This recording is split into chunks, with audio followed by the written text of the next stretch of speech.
Gilda's Club is an organization that provides free cancer and grief support groups to the community.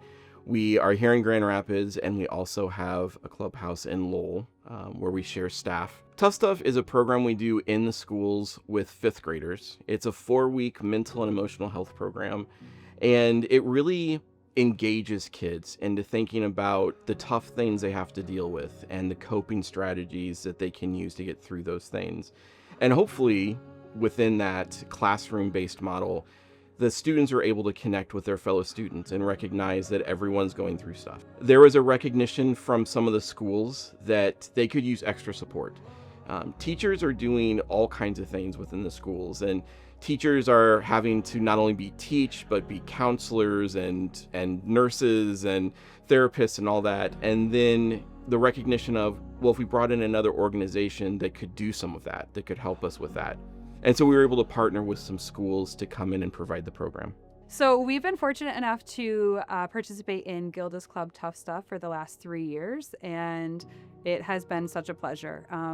From everything from scheduling, when it's going to happen, to the whole experience, the students really look forward to the new lesson that they're going to do each week, and especially the activity that comes with it. When Tough Stuff was presented to us, I wasn't too sure because Gilda's Club, I know, is cancer and grief, and I thought, where does that fit into the 5th grade classroom? The way that it's presented to the kids is more about what are you going through, what are your emotions, how can you deal with those things, and who are your trusted adults, which has been very valuable to our kids.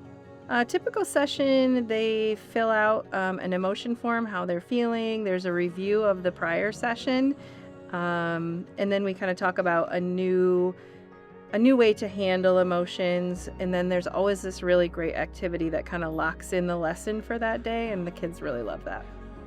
My students loved Tough Stuff. They just, every time Mr. Phil came, they were so excited just to, oh, it's a Tough Stuff day, and every time they saw his face, which is surprising because we didn't talk about easy stuff. It was really insightful for me to learn more about my students with a mental health professional there, asking the questions in a way that I wouldn't have felt comfortable doing myself.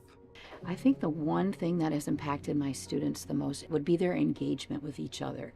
They know they're on the same level with each other, and they know they can make those connections through their life's experiences and daily situations that they go through that they're very similar, and they reach out to each other for support. The great part about Tough Stuff is they're learning in the classroom with their fellow students that they're spending 8 hours a day with. Their teacher is also there, and so their teacher gets to hear things that maybe they wouldn't have heard before. They are there, they're with their students, they know their students, but maybe they're not able to ask the question that we're able to ask. And they're not in the space. They're teaching math and English and science and history. And we come in and we ask the kids, how are we feeling today? What's our emotions today? For the teacher to hear these different things and be able just to listen and not feel like they have to respond gives the teachers the ability to really, think about, okay, what am I going to do in my classroom when the Tough Stuff facilitator is gone? I think the other really awesome part about Tough Stuff is I've watched kids who hear other kids talk about experiences, and they will go over and they will be like, I've experienced the same thing, and here's how I've, dealt with it. Here's how I've worked through it. And to watch 5th graders who are able to recognize that emotional intelligence and be able to look at their fellow 5th graders and say, I've done this. You can get through it just like I got through it. You can deal with it in this way. That's a really powerful thing. My favorite activity that we did was probably when we did the little wooden blocks. It helped me see who my trusted adults were, because before that I didn't really know. Once I thought about it, I noticed who my trusted adults were. There's never a such thing as a negative emotion. It's always just a challenging one. Something I learned is that how to express my feelings to other people better.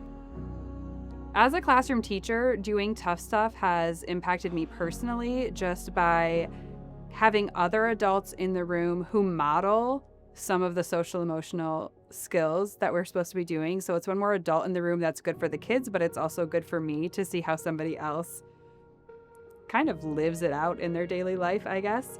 And it's one more community organization that I know that's a resource for me, but also for my students. I think that something that I'm working on personally is showing transparency to my students. So I tried to take that as an opportunity to be transparent about my own issues in my life with my students. And I think that helped them see me as a human being and feel closer to me as an adult.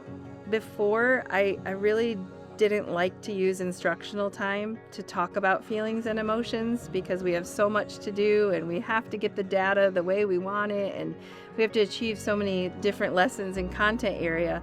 But after Tough Stuff, you kind of just take a breath and know that it's okay to stop and talk about those things, because when those are in the way, it's such a barrier for learning.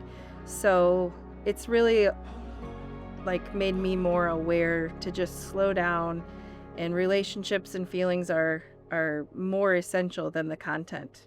Whenever I leave a classroom, my hope is kids figure out new ways to cope with difficult stuff. If we can raise kids to recognize the difficult things that are going on and how to deal with those in a healthy way, we're going to have really healthy adults. I also hope that we're teaching some teachers some different skills.